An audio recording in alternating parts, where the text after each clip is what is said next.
山河远阔，谢谢您来听我讲故事。欢迎收听悠然心语。分手5年的前男友回来了，而且成为了我的员工，就很离谱。于是在他上班第3天之后，我把他开了。我被男人堵在墙角，开除我。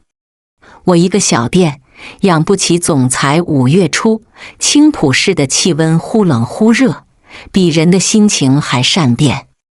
我正清点着鲜花，忽然口袋里的手机震动起来。我摘下手套，看了一眼手机上的来电显示，是一个陌生号码。喂，您好，这里是初遇花店。喂，你好，我想要订一批萱草花和康乃馨，可以吗？对面是一个很好听的男生，很有磁性。作为一个声控的我，自然是心动了。只是这个人的声音怎么有点耳熟？脑海里忽然有一瞬间的回忆，又转瞬即逝，怎么可能呢？还在吗？大概是我发呆的太长时间，对面再次出声。当然可以，您是想要多少呢？我说着打了一个喷嚏，回过神来，揉了揉鼻子。最近气温降得厉害，本来抵抗力也不强，即使处处小心，也还是没能躲过感冒。2种花个1500支，那就是3000支，大生意哦。那您是什么时候需要？因为这么多的花，我们需要提前准备。另外是送到哪里呢？我的语气染上愉悦，一边拿出纸笔，一边问。送到青浦中学，用于母亲节的活动。青浦中学，我闻言笔顿了一下，默默重复了句。对面的人声音似乎听着微微带了笑意，声音温柔。对的，青浦中学，这个就是我的联系方式。定金我会发给你，下周6早上8点之前送到就可以。好的，先生请放心，我们会及时送到的。有什么需要您再联系我们花店。我顶着浓重的鼻音回答道。说完再等着对面挂掉电话，但是几秒钟过后，那边还是没有挂断。先生，是还有什么需要的吗？对面又是2秒安静，怎么回事？信号坏了。我想着准备挂掉，对面却忽然传来刚刚那个男人的声音，最近气温降了，感冒了记得要按时吃药。啊！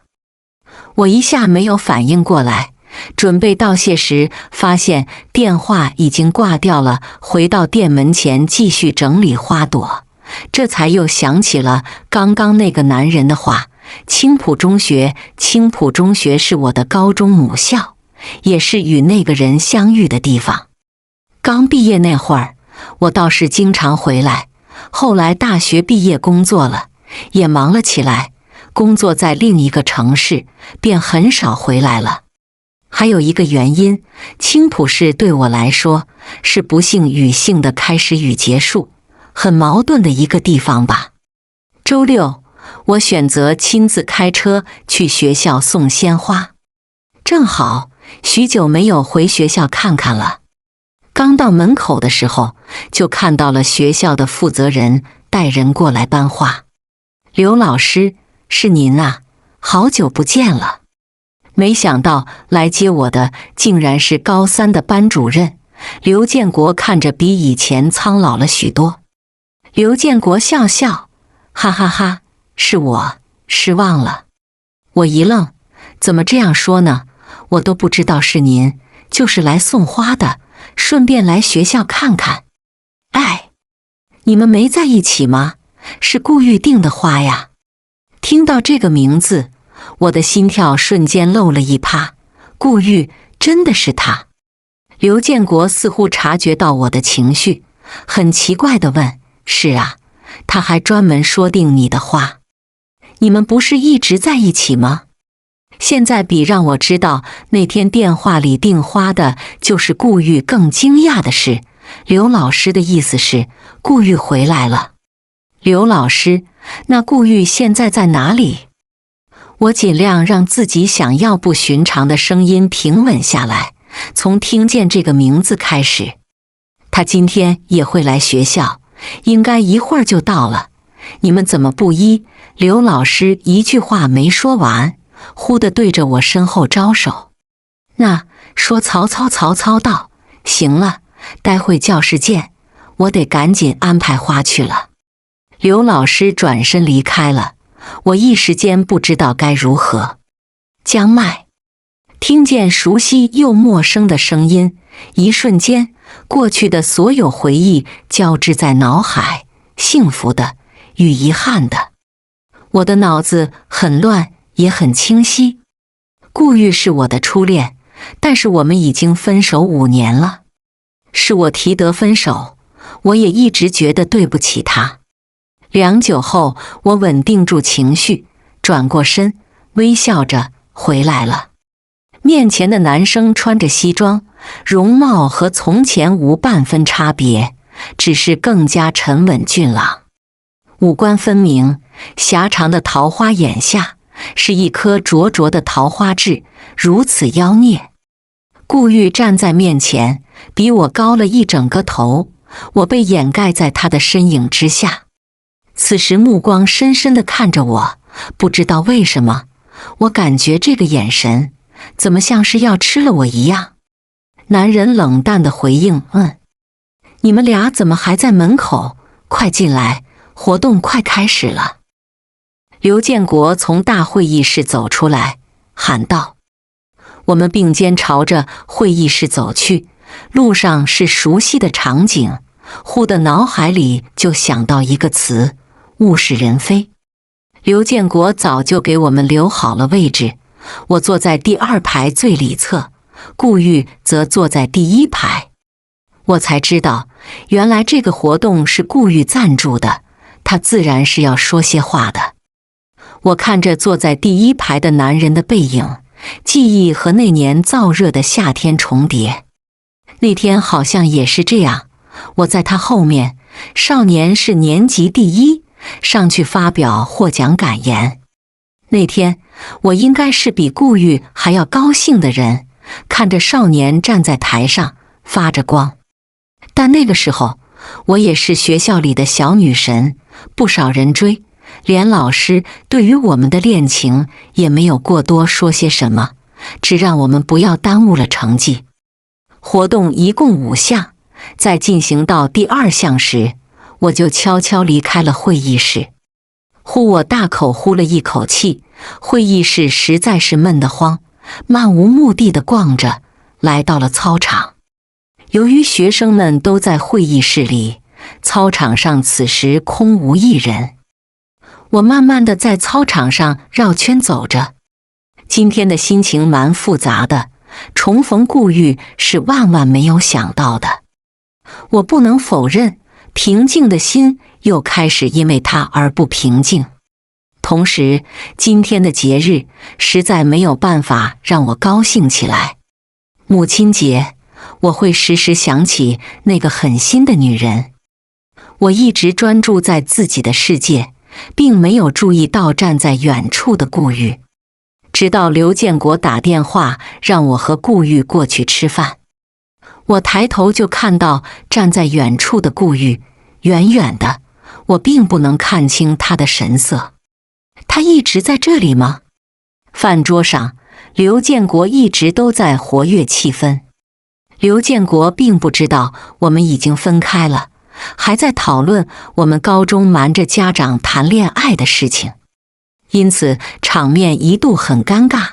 顾玉看起来倒好像没什么，甚至都没有纠正刘建国的话。这样一看，倒显得是我小气了，我有些郁闷，瞥了一眼坐在身边的男人，男人正和刘老师聊得起劲。这个男人现在倒真是把禁欲展现得淋漓尽致。这样看着我，竟然一不小心走了神，就这样看着顾玉。顾玉似是感受到旁边的目光，回过头，我们瞬间四目相对。顾玉的嘴角带着温柔宠溺的笑，我红了脸，尴尬地低下头。怎么回事？顾玉，你那样的笑真的会让人误会呀。为了掩饰尴尬，我又给自己倒了杯水，慢慢喝起来。尽管是这样，我也一直能感受得到身边的目光炽热灼人。江麦现在就在青浦吗？留在家里了？啊！我猝不及防地被批到队，一边开花店，一边做副业。蛮好，那顾玉是不是也留在这陪女朋友了呀？当初上学那会儿，你们俩就形影不离。刘建国像个关心儿女大事的老父亲一样慈爱地看着我俩。我下意识想否认和顾玉的关系，却依旧被顾玉抢了先。对，留下来陪女朋友。刘建国一听很是满意，拉着顾玉又喝起酒来。我心里此时复杂，这男人到底想干什么？不让我说明他们的关系，又说留下来陪女朋友。女朋友？他有女朋友？我心里忽得闷闷的，一股酸涩的感觉漫入心间。都5年了，有女朋友不是很正常吗？而且他这么优秀。大约晚上10点多，终于结束了这场我如坐针毡的饭局。刘老师拍着顾玉的手：“江麦呀，顾玉就交给你了，路上开车慢点哈。”刘建国极力站稳脚跟和他说话。我顿了顿，看了眼和刘建国互相扶着的顾玉，没发现这男人怎么喝了这么多。说着，刘老师的妻子也匆匆赶来：“师母再见，路上注意安全。”我一边扶着顾玉，一边和师母道了别。顾玉现在整个人几乎都在我身上，着实有些重了。我腾出一只手，掏出电话，找了个代驾。顾玉，我拍了拍男人的肩，却没想到我被抱得更紧，感受到男人温热的呼吸喷洒在颈间，心里一阵阵酥麻。麦，对不起。我闻言，嘴角勾起一丝苦笑。顾玉，你有什么对不起我呢？这声对不起似乎要由他来说才对。顾玉，你家在哪？我送你回家。任由顾玉抱着自己。他真的要怀疑这男人是不是装醉了，明明面上醉得不省人事，可是却又紧紧抱住他不肯撒手。默默在心里骂了一句狗男人。最后无奈，我只得把顾玉送到了酒店，帮他脱掉了外套，又脱了鞋，盖好被子。我准备离开，手腕却忽然被人握住。麦，别走，好不好？我缓缓回头，看到顾玉已经醒了，但是又好像还醉着。顾玉，你是不是难受？我去给你倒杯水。话音刚落，我感觉自己被一阵大力扯过去，抬头便是男人若隐若现的胸肌，透过白色的衬衫，格外诱人。我不自觉咽了咽口水，我听到头顶某人的低笑：“麦，你是不是馋我的身子？”最后的尾音上扬，明明白白的带了勾引的意味。这个男人明明是他勾引我，好吧？我感觉到自己的脸红得发烫。谁缠你？快放开我！我回家了。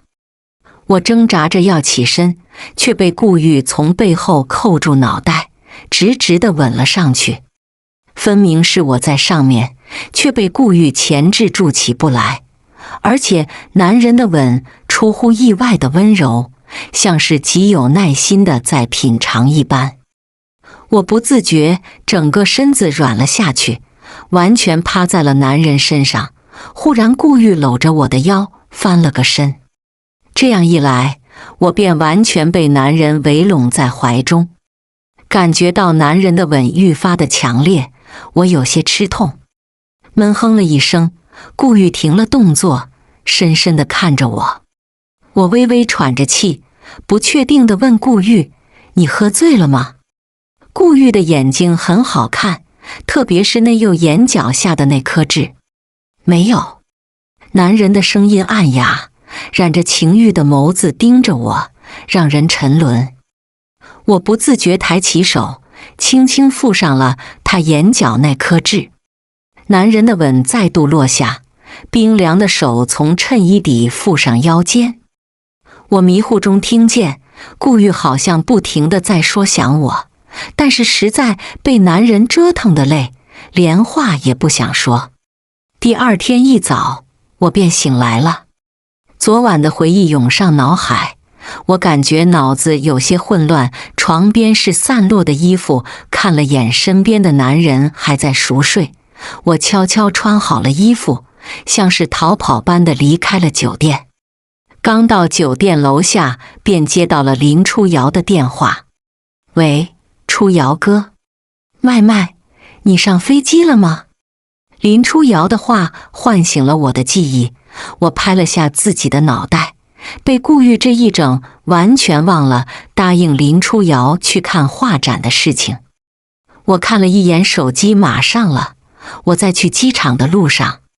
林初瑶又嘱咐了几句才挂了电话。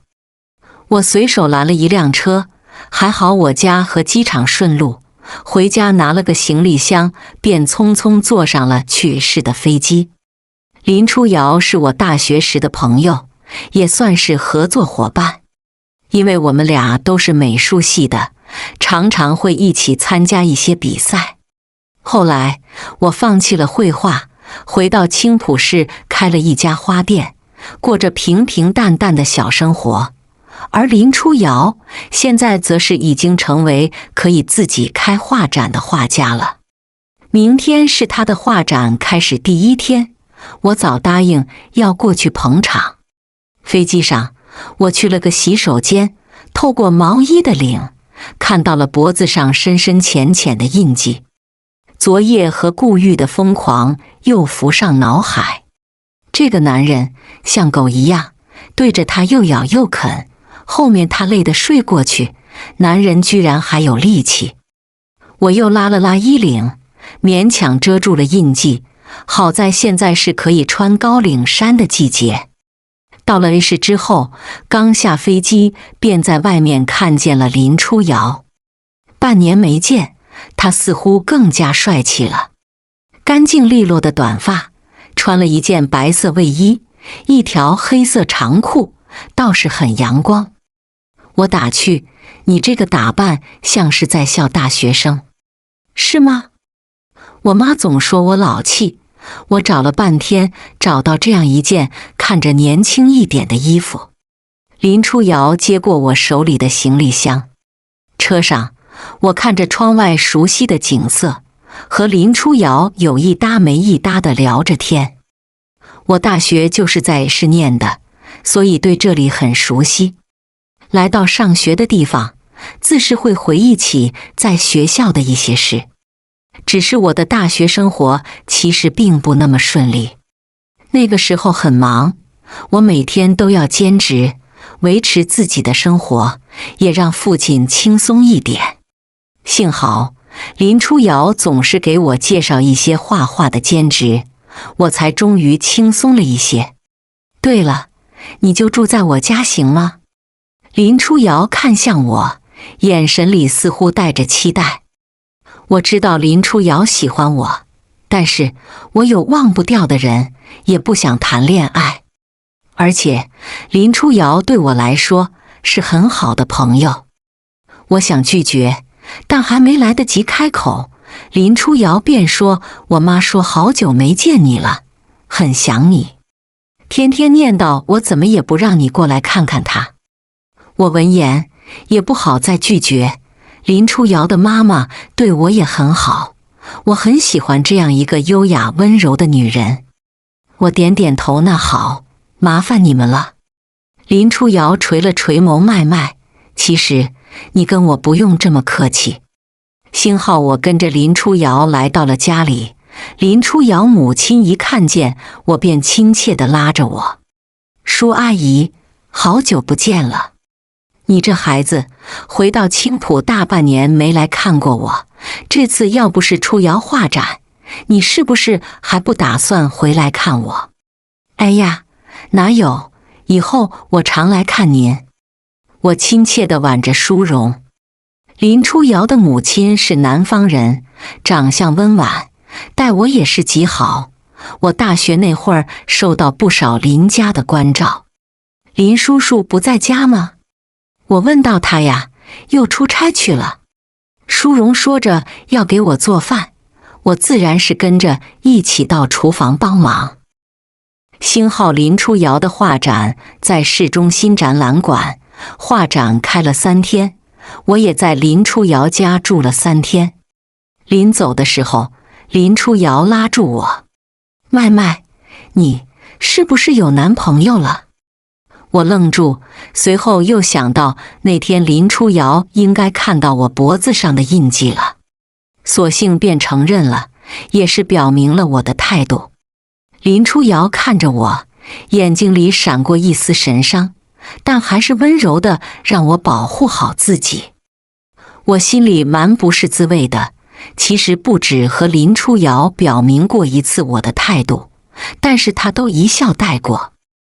我下了飞机回家，简单收拾了下，便去了花店进店，看见苏苏正在打包一大束玫瑰花，想起来好像是快要到520了。哎，啥时候我才能收到玫瑰花呀？苏苏半开玩笑半悲伤地说：“你想要玫瑰花，我送你呀。店长，你回来了，你就别打趣我了。”苏苏想要的才不是花，她想要的是男朋友。林梦也走过来。梦梦，苏苏红了脸。我看着他们打闹，想起来现在花店也稳定下来了，是时候再招2个员工了。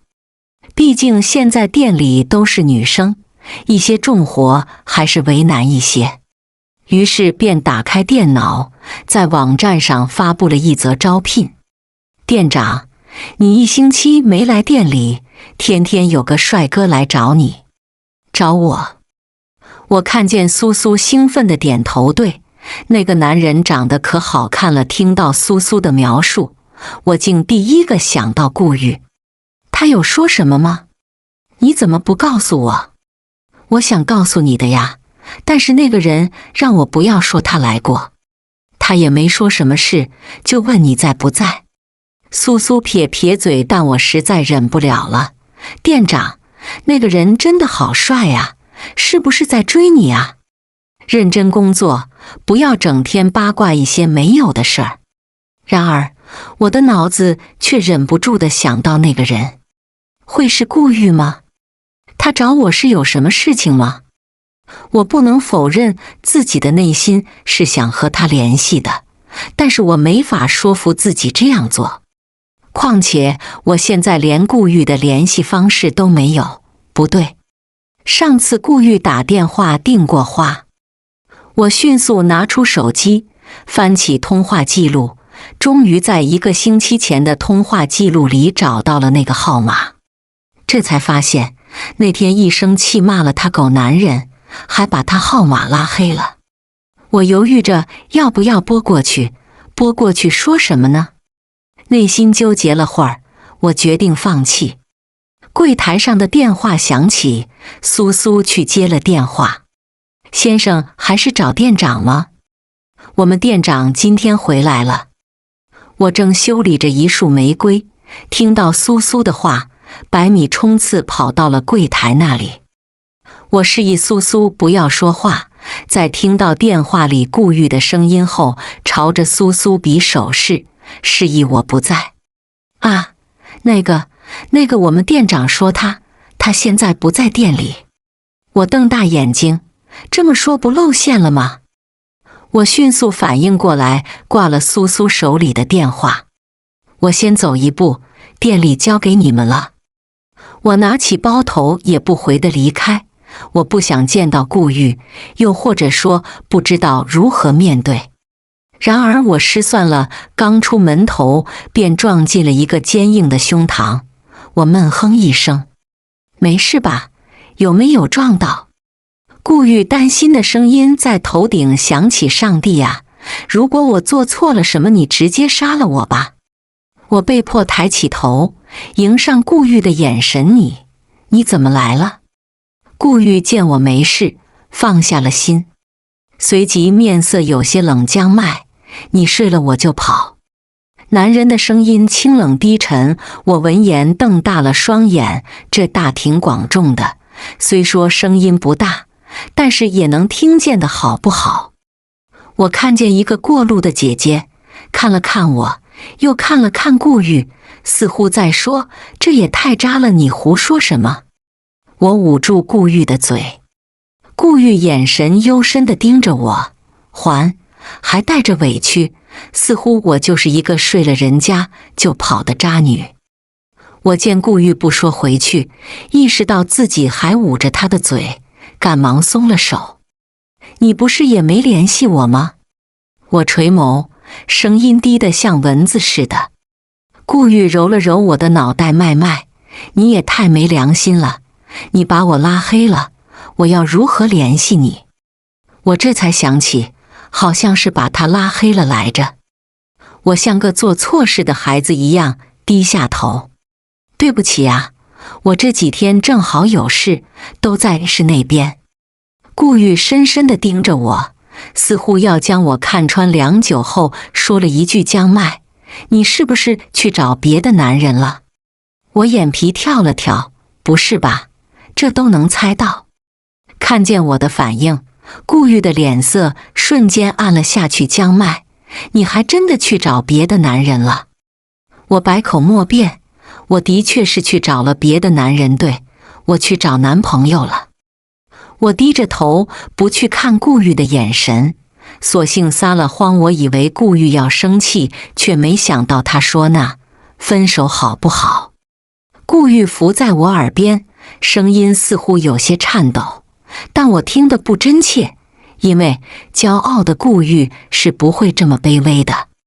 我抬头，惊讶于顾玉说的话：“顾玉，你以前不是这样的。”顾玉嘴角一丝苦笑，似是在自嘲。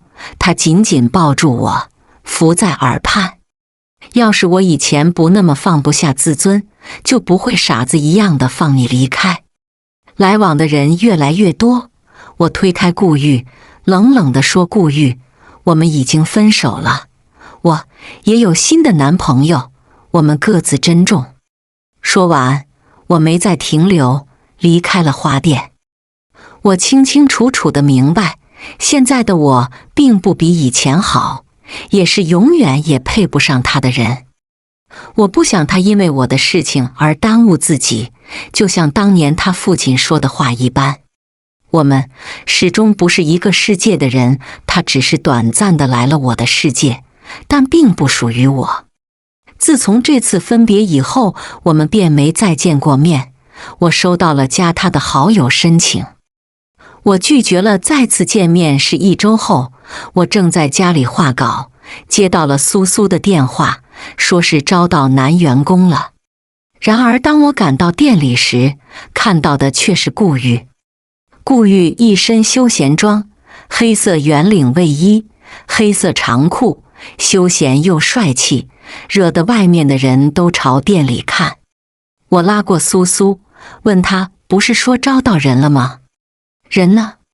苏苏一脸坏笑，指了指一身休闲装的顾玉：“那不就是吗？”“什么？”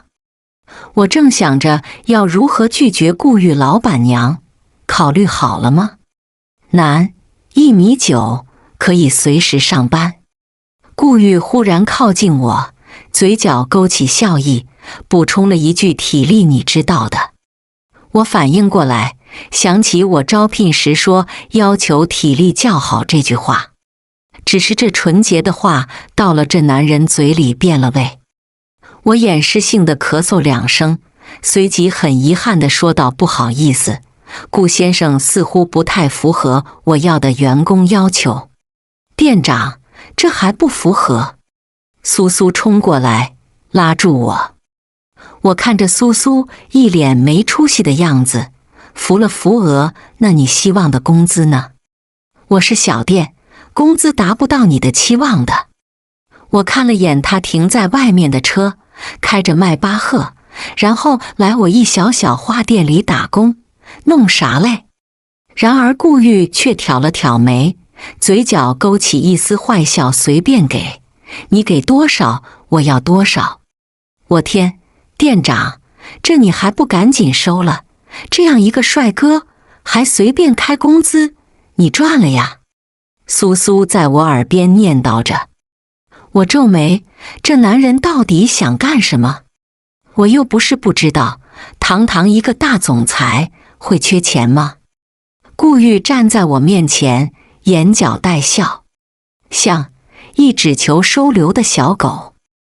我犹豫了下，开口，那你先试用3天吧，等3天之后再找个理由辞了你。好，谢谢店长。顾玉学着苏苏喊我店长，我被刺激的浑身起来鸡皮疙瘩。这话从顾玉嘴里出来，多多少少带着点不太正常。我平时不会一天都待在花店，只是偶尔过来。但是今天我没走，我从旁边架子上取了一件店里工作服给他。工作服是我自己设计的，是一个上衣外套，浅绿色的主色，上面是一只猫咪和一些花朵。顾玉从洗手间出来的时候，我承认他真的是很好的衣服架子。这样一件萌萌哒的上衣，配上顾玉那张禁欲冷淡的脸，反差萌绝了。我抬起头看着顾玉，嘴角忍不住笑意。顾玉见我这副样子，走到我面前，很不情愿地问能不能不穿这个。我憋笑，这是工作服，你要是不想穿也可以慢走。我指了指门。顾玉深深地看着我，从嘴角挤出我穿。那你工作吧。我喊了林梦过来。梦梦，你们有什么工作交给他好了。林梦点点头，目光在我和顾玉之间穿梭。哎，一个两个都这么爱八卦。我看着顾玉穿着工作服班花的样子，忽然想到高中的时候我给他买了一件带着一点花朵的衣服，这人死活不穿，如今倒是好说话了。我在柜台盯着顾玉，哎，谁能想到我这区区小店竟然有一个总裁员工。顾玉干活很认真，搬花、整理花架，搞得我都不知道3天后找什么理由辞退他了。中午的时候，我走到顾玉身边，顾玉，下班了，先去吃饭吧。正在整理花架的男人听到我的话，眼睛里似乎带了惊喜，一边脱下工作服一边道：好，你想吃什么？啊？这个男人莫不是误会了？不是，我要回家的，你自己吃饭。我急忙解释。顾玉闻言没说话，一只手搭在了身后的花架上，望向我，声音有些可怜：我没饭吃，店里有小厨房，你想吃什么可以自己做，你这店还挺齐全。那当然，当时特意留了一个小厨房出来，因为我总是在花店的时候想吃东西，而且也方便员工。顾玉比我高很多，我抬眸看见他额前的头发有些湿，今天上午他一个人好像干了好多活，我心里有些过意不去，从口袋里掏出一张纸巾擦一下汗吧，下午就没有什么工作了，你可以休息一下。那怎么行？我这才上半天班就休息，万一你把我开了怎么办？顾玉挑眉，模样认真严肃，从我手里接过纸巾。我不服气，虽然我是想把他开了来着，但至少现在地址的时候没有我哪有那么无理。顾玉看着我微微炸毛的样子，眼神深邃，伸出手揉了揉我的发顶，神色温柔。那我饿了，第一天上班对这里不熟悉，店长带我吃个饭。我真是对现在的顾玉没有办法，他不似从前那般傲气，我说什么他都好像在让着我。我按耐不住好奇，顾玉，你到底……阿玉，终于找到你了。身后一个惊喜的女声打断了我的话，我微微皱眉。女孩似乎和我一般大25、6岁的模样，穿着小香风裙子，踩着黑色细高跟，一头波浪卷，画着精致的妆容。我与顾玉是面对面站着，此时他走过来，直接挽上了顾玉的胳膊，声音甜腻的让我不自觉抖了一下。阿玉，你怎么到这里来了？我去公司找你，小周说你来花店上班了。顾玉皱着眉，毫不留情地甩开了女人的手，眼底的不耐烦毫无掩饰。我都有些尴尬了，女人眼底闪过一丝受伤，随即又恢复到那副笑脸的模样，看向我，眼神里充满了打量。这位是？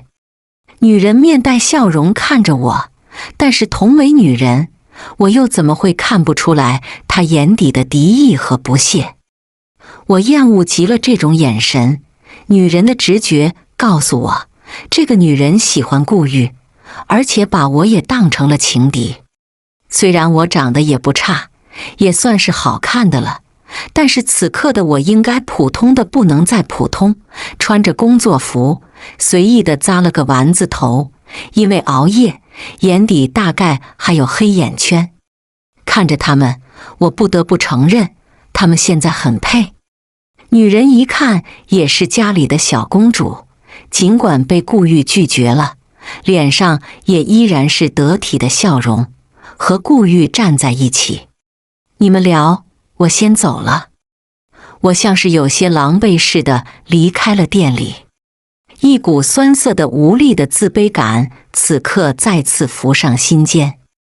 我以为自己现在已经挺好的了，不再总是想着那件事，平平淡淡的生活让我逐渐忘记那些痛苦。我也以为我放下顾玉了，可是当我看见那么般配的一个女孩子站在他身边，那种自卑与无力感是那么强烈。我不受控制地回忆起过去那些事。高3毕业的那个暑假，我去工地上看父亲。那天天空中飘着小雨，我坐在父亲平时的休息间里，帮父亲收拾着衣服，等着父亲下班。却没想到，迎来了我这辈子都忘不掉的一个下午。父亲的一个工友醉醺醺地推开门，把我压在床上，我拼命地挣扎，身上的衣服被撕裂，我声嘶力竭地喊着救命，可是没有人来。就在绝望荡我时候，身上的男人忽然倒了下去。我泪眼模糊地看见父亲手里拿着干活用的大扳手，站在对面，那扳手上还沾着鲜红的血迹，是那样触目惊心。后来那个男人死了，因为工地上没有监控，我也没有受到实质性的伤害，而且那个人死了，这件事情我反而没有办法了。那家人把我们告上了法庭。当我听到法官说父亲因为伤人致死而判有期徒刑3年的时候，我的世界崩塌了。法庭上，我颤抖着身体，想质问，就因为他死了吗？可是难道那不是活该吗？为什么？而母亲也在那个时候选择了离开。那个时候，我想去找顾玉，我只想见他。但是比顾玉先出现的是他的父亲江麦。顾玉要出国了，你也应该明白，你们不是一个世界的人。我希望你能离开他，况且你们家现在出了这种事。顾星海的嘴中处处是我配不上顾玉。冰凉的话像刀子一样扎在身上。那天晚上，我打了电话给顾玉，少年语气愉悦地和我说，他马上就回来了，他很想我。那天晚上的雨很大，敲打着窗户，整个世界寂静又荒凉。我平静着听着顾玉的分享，他每年暑假都会去外公家。良久后，我打断了少年的话，说：“我们分手吧。”我甚至不敢听顾玉接下来的话，挂断了电话，关了机。我知道顾玉会回来找我，所以那天晚上我就离开了青浦市，换了联系方式，断了一切可能让顾玉找到的机会。从那以后，我也没再见过顾玉。我平静地过着大学生活，学习、兼职、画画，我不让自己闲着。父亲出狱后坚持要去工作，我也没同意。后来我接画稿，赚了一些钱，父亲放下心来。后来父亲回了老家，他说他更喜欢那里。于是这偌大的城市便只有我一个人了。大学毕业后，我也回到青浦市，一来方便照顾父亲，二来是我大概也是极其恋家的人。虽然这里有很多不好的事情，但是在这里，我终于有了一丝安心。星号下午我没再去花店，我想大概也不用等到我辞他了。画完稿后，我昏昏沉沉地躺在床上睡着了。迷迷糊糊中被一阵门铃声吵醒，我是有起床气的，烦躁地拉过杯子堵住耳朵。但是外面的门铃声响个不停，我被烦得没办法，顶着怒气起身去看门。不要再敲了，我喊了一句，外面停止了敲门。我打开门，看见门口的人，愣住，你怎么知道我家？男人脸色阴沉，扯住我的手腕，语气急切，又带着胸腔脉。你这动不动就关机联系不到的毛病，谁教你的？我睡梦中被吵醒，也带着气呢，挣扎着甩开顾玉的手。你凶什么？谁关机了？再说了，你女朋友都来了，你联系我干什么？我几乎是吼着说的，眉头吃通的皱着手腕，根本挣不开，没听到男人的回答。我更来了气，顾玉，你松开我！话音刚落，便整个人被扯进一个温暖的怀抱。顾玉低沉暗哑声音颤抖地从耳边传来，似乎带着歉意，对不起，没凶你，而且她不是我女朋友。顾玉，你先松开我，那你先答应我，不要再让我联系不到你。我被顾玉牢牢禁锢在怀里，动弹不得。我不开口，他就抱得更紧。我只好放弃挣扎，哄着他好，我答应你行不行？你先放开我。不要！顾玉一声撒娇，直接把我惊到飞起。这撒娇我真的顶不住啊呀！那你吃饭了吗？我被顾玉搞得也一点脾气没有了，声音也不自觉软了下来。顾玉的头抵在我的肩上，声音略显委屈做作。还没有，现在很饿。那你松开我，我去给你煮面吃行不行？我感觉自己现在好像在哄着一个小孩子，像是在思考。良久后才闷闷回应终于我得以呼吸新鲜的空气。我看着顾玉，一副如此坦然的样子，好像刚刚完赖不松开我的不是他。我打开冰箱，拿了一个鸡蛋，简单的给他煮了个面。饭桌上，顾玉慢条斯理地吃着面，即使吃得很快，吃相也很好。很快，碗见了底，你还饿吗？锅里还有面。我问。顾玉点点头，于是最后他一个人吃完了一锅面。我看着他吃的那么香的样子，忽然对自己的厨艺有了信心。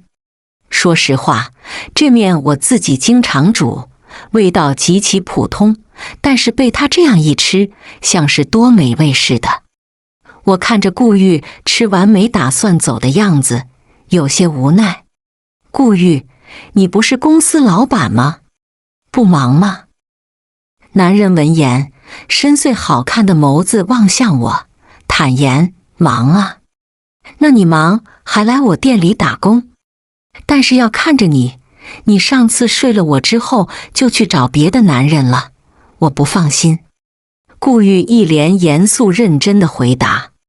我闻言差点吐血而亡，这都是什么呀？还在思考如何回答，男人又悠悠开口：麦麦，你分手了吗？不能脚踏两只船，有我一只就够了。得，吃饱喝足，倒想起我湖州的有男朋友的事了，凭什么你让我分手，我就分手？我说完，明显感觉到了顾玉脸色黑了黑，咬了咬牙，看来是我那天晚上没让你满意。我虽然偶尔也喜欢看帅哥说骚话，但是还是很纯洁的。顾玉这话直接让我脸红得发烫。顾玉，你又想说我们分手了？江麦，我这个人可不是那么随便的，我的清白已经没了，你难道就打算不负责？我被噎住，竟无言以对。你一个大男人，要我什么责呀？我低头小声的嘟囔。那我对你负责也行，反正都一样。我感觉和这男人是说不通了，索性放弃，坦言问顾玉：你到底要怎么样？顾玉眼神深邃，深深地看着我，眸子里仿佛成了星星般闪亮，认真地说：我想复合。我自然是拒绝了。我承认我还喜欢顾玉，但是我没法说服自己跨过心里的坎。晚上10点，我终于送走了这位大佬。第二天，我以为顾玉不会再来上班了，没想到他不但来了，还来得很早。我到店里的时候，就看到顾玉已经把花店的花摆了出来。我没和他说话，走到柜台那里，看到桌子上静静放着一份早餐，我抬头瞥了眼正在干活的男人，心里是有些暖洋洋的。苏苏和林梦也很快来到店里，他们的活早让顾玉做了。自从顾玉来到咱们店，我和梦梦可就轻松多了。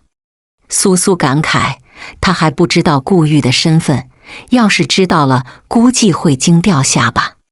可不嘛，店长，要不你和他说说吧，不用那么勤快，我们都没活干了。林梦也附和。我看了眼外面来来往往的人，他要干就让他干好了，你们轻松还不高兴？星号大概是和顾玉这2天接触的有些频繁，有些人按耐不住了。顾玉今天大概是公司有急事，一下班就离开了。我看着前面精致妆容的女人，勾了勾唇角，找顾玉。她下班了。面前的女人皱眉，神色一改那日温柔甜美。我今天找你，江小姐，我们谈谈。我看了眼她，拒绝我并不认识你，没必要。我转身离开。你觉得顾家会同意你一个父亲是杀人犯的女人嫁入顾家吗？杀人犯的女儿，这几个字清晰地传入耳朵，心脏不受控制地跳动着。我转身走到司青青的面前，隐忍住怒火。我不知道这是谁和你说的，但是我父亲不是杀人犯。再让我听到一次，我不会放过你。我的眼眶发红，这句话，它不仅伤害了我父亲，也等同撕开了我的伤口，我不愿意触碰的回忆。面前的女人大概被我的样子吓到，后退了2步，却依然抬头说道：你离顾玉远一点，否则她也很快就会知道这件事。和我勾起唇角，笑意却不达眼底。那你去说好了，正好让他远离我。说完，我转身离开。我没有打车，就这样走在路上，耳畔都是那句杀人犯的女儿走了很久，微风吹在身上，我忽然很无力，就这样坐在了路边的长椅上。这句话听了很多次，早就麻木了，可是今天怎么这么难过呢？这几天以来，每次和顾玉相处，我都有种恍惚，我们还在一起。而今晚那个女人的话，像是刀子一样，如同那日顾玉父亲的话一样，让我比任何时候都难过。不知道在路边坐了多久，手机在口袋响起，看着上面闪烁的来电显示，我愣了好久，直到对面第2次打过来，我才接通麦麦。刚刚怎么没接电话？吃过了吗？顾玉醇厚温柔的声音传入耳中，我稳了稳情绪，装作没事的样子，吃过了。今天公司临时出了点事情，这才忙完给你打电话。我看着路灯下自己昏暗的影子，忙完早点休息吧，我也要睡觉了。好，那晚安，早点休息。晚安，我挂了电话，慢慢朝家走去。是时候结束了，本来就不可能相配的人，便不要再继续彼此纠缠了。深夜，我给顾玉的卡上转去了这2天的工资，然后发了一条短信。没错，我把他开了。因为把顾玉开了，我很心虚，所以我干脆躲了起来。毕竟他干得好好的，而且还那么勤奋，实在是找不到理由。正好我的母校周年校庆，我便再一次去了 A 市。林初瑶并不知道我来 A 市了，所以当我们在学校遇见时，我还有些尴尬。麦麦，你来怎么也不和我说？我就来1天，参加完校庆就走了。校庆结束后，和林初瑶吃了顿饭，便回到了酒店。刚打开酒店的房门，便看到了坐在沙发上的男人。顾玉，你怎么在这里？还在我的房间？你……顾玉朝我走来，我暗想，完了。我想逃走，还没来得及打开门，便被男人堵到了墙角。开除我！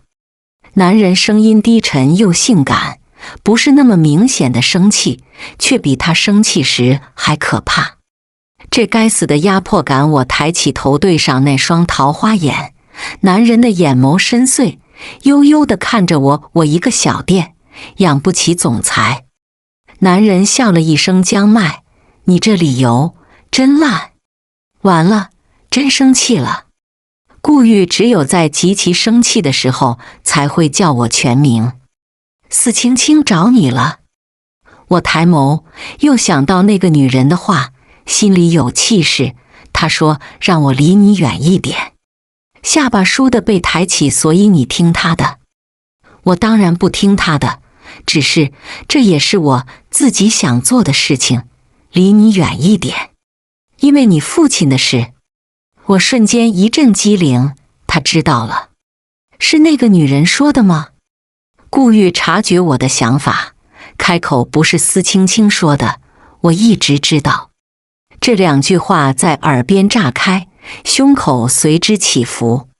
我推开顾玉，我极力控制住颤抖着的声音，你知道为什么还要来不断地靠近我？为什么？麦麦，我从来都没有想要离开你。我怨自己，为什么当时不再坚持找你？为什么要让你一个人度过这些年？顾玉双手扶住我的肩，平视着我，眼眸里是一如过去的温柔。我不提起，因为知道你在意这件事。麦麦，我父亲的话不代表我，你不能因为他的话而放弃我。你相信我好不好？我看着顾玉，那个一如从前的少年，此刻站在我面前。不知不觉，我的脸上都是泪水。顾玉伸出手，粗粝的指腹把我弄得有些疼。我掰开他的手，你让我想想。顾玉无奈又宠溺地抱住我，声音温柔：这辈子栽给你了。星号校庆也已经结束，我也准备回青浦。顾玉那天晚上就回了青浦，我才知道他撇下了会议赶过来。林初瑶提出送我，我拗不过他，只好让他来了。只是当我看到远处穿着风衣的男人时，我愣了，随即心中警铃大响，我的2个假男友碰面了。我想装作没看见他，但是显然是不可能的。顾玉朝着我们直直地走来，这2天有点降温，男人穿了一件长的风衣，将身形修饰得更加完美。顾玉只是淡淡看了我一眼，便将目光转向我身边的林初瑶。还没分手？这话顾玉是看着林初瑶说的，我在心里默默道歉。对不起，对不起。上帝呀，如果我有罪，你直接制裁我吧。林初瑶一脸懵逼，皱眉看着对面的男人，你们没分手，告诉我做什么？啊，我简直要疯，赶紧拉走林初瑶，忽略背后男人越来越低沉的脸色。不好意思啊，那个有点误会，他以为你是我男朋友。我一脸歉意看向林初瑶，林初瑶闻言点点头，知晓了一切。那我要不要继续？我赶忙摆手，不用了，不用了，真的抱歉。90度鞠躬表示歉意。林初瑶伸出手揉了揉我的发顶，可惜地说，我倒希望这是真的。我不知道该说些什么，麦麦，我要出国了。林初瑶淡淡的声音在风中飘散。我抬头看到了林初瑶眼里的神伤，无言。好了，去找他吧。林初瑶说完，转身离开。我看着林初瑶背影远去，心里有些闷。人都走了还看？顾玉的声音传来，带着点看戏的意味儿。麦麦，原来你在外面已经给了我名分，我误会你了。好吧，这么聪明的人，怎么会猜不到我撒的谎？什么名分？我没答应你复合。顾玉笑笑，拿过我的包，牵着我的手进了机场。我几次想挣开，都没成功，除了安检那会儿。我无奈，任由他拉着。下了飞机后，我要回家，却被顾玉强制带上了车。你要去哪里？提亲。跟谁提亲？顾玉看向我，咬咬牙，似乎很无语。江麦，你说老子还能和谁提亲？我一把握住顾玉的方向盘，不行，你不能去见我爸。我爸知道当时顾玉父亲找我的事情，要是看到顾玉，估计会打他一顿吧。放心，你爸同意了。你见过我爸了？我诧异，顾玉启动车子，那他能让你进门？我瞥了一眼顾玉，看到他面上并没有伤。没有，他拿着铁锹把我赶出去了。我想象着我爸拿着铁锹追着顾玉的模样，忍住笑意。那你受伤了吗？我了解我爸的脾气，以他的性格，怕是接受不了顾玉。顾玉瞥了我一眼，淡淡出声，等晚上给你看，现在不方便。我转头看向窗外，不再理他。狗男人还能开玩笑，说明没事。到家的时候，我刚下车，我爸看见我便朝着顾玉走去，亲切地接过顾玉手里的东西。是不是哪里不太对？小顾来了就不要再买东西了，破费了。叔叔喜欢就好，没多少钱。顾玉和我爸熟络地聊着天，倒好像我是多余的。麦麦呀，你去厨房把肉拿出来，一会儿做饭。待会做的时候再拿不行吗？我看了一眼我爸，这老头古怪，定是想支开我。哼，我偏不走麦麦，乖，先去厨房一会儿。顾玉出声，我惊得看了一眼我爸，好像没啥反应。算了算了，我走。我起身去了厨房，耳朵竖着听外面的动静，奈何两人声音太小，什么也听不到。不知道过了多久，我在厨房都要睡着了，才听到我爸的声音麦麦出来一下。爸，你们聊了什么这么久？我坐在我爸身边，眼神瞥向顾玉，这男人现在一脸笑意。麦麦呀，刚刚顾玉和我都说了，你们既然已经重选在一块了，那就好好的。爸爸也算放心了。我看着我爸的笑脸，忽然说不出话。这些年我们过得都不容易。顾玉忽然走过来，握住我的手站起来。爸，您放心，我会好好对麦麦，不会再让她受任何委屈。我手心掐了一下，顾玉这么快就叫上爸了。这是我爸，不是你的。我出声提醒。麦麦，没事，你们都要结婚了，早晚的事情。我爸在沙发上一脸笑意，但我看着我和顾玉，不是结婚。我这个当事人怎么不知道？星号晚上，我和顾玉走在江边，我好奇你是怎么样说服我爸的呀？顾玉牵着我的手，看了一眼我把当年的事情都和爸说了，这人现在叫爸叫的还挺顺口。就这样？我不信。顾玉忽然摸了摸鼻头，心虚地说：我说你怀孕了。什么？顾玉，你是不是有毛病？我什么时候怀孕了？我猛地挣开顾玉的手。麦麦，你看江边。顾玉转过我身体，看向江的另一边，什么也没有。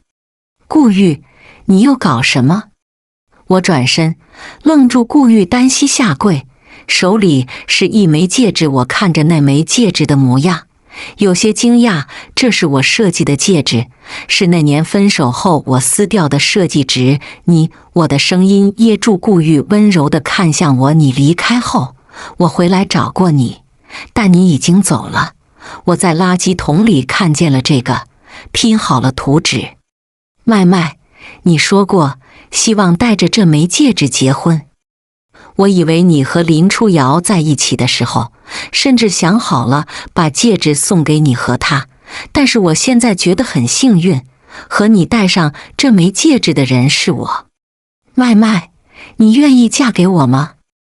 我愣在原地，忽地哭出了声。这么多年的压抑与放不下，此刻终于得到释放。我希望余生都是你，一直都是你，顾玉。正文完补个小番外，高甜。我看着苏苏给我买的婴儿用品，陷入了沉思。前几天我爸到我店里来，和苏苏、林梦他们聊天，就把我怀孕的事说了。